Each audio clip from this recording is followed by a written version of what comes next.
The official podcast of Bhringi hospitals. నేను host చేయబోయే వ్యక్తి the chief anaesthesiologist and founder of Bhringi hospitals.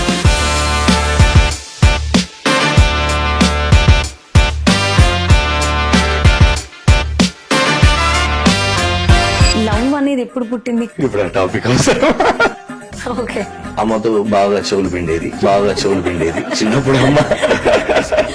నాన్నగారికి doctor అవ్వాలి, మనకి ఎవ్వరూ లేరు, ఆలోచన ఎందుకు వచ్చింది? Service oriented candidate, he is the leader actually. The importance of doctor he knows. Come to PG anaesthesia department ని చూస్ చేసుకున్నారు. ఇప్పుడు మాకు తెలిసింది అంతే, ఏదో ఊటీలో ఉండి ఏదో మర్తిస్తారు, అది అంతవరకే నాలెడ్జ్ ఉండేది. సో దట్ బియాండ్ దాంట్లో సబ్జెక్ట్ ఏముండేది, అనస్థీషియా అంటే వాట్ యూ విల్ రీడ్ అనేది. నాకు ఇప్పుడు మెడిసిన్ సైడ్ చాలా ఇంట్రెస్ట్. అది founder of Bhringi hospitals.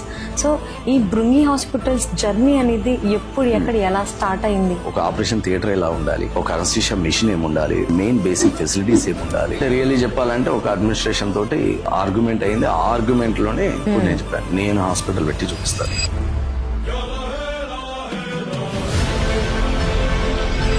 Brungi hospital అనేది వనస్థలిపురం, బిఎన్ రెడ్డి నగర్, ఇబ్రహీంపట్నం ఈ ఏరియా వాళ్ళందరికీ ఇది ఒక సంజీవిని పర్వతం. అంటే కాంప్లిమెంట్స్ వచ్చినప్పుడు రియల్లీ మాకు గూస్ బంప్స్ వస్తాయి. ఆ quality of service compulsory patient reach అవ్వాలి.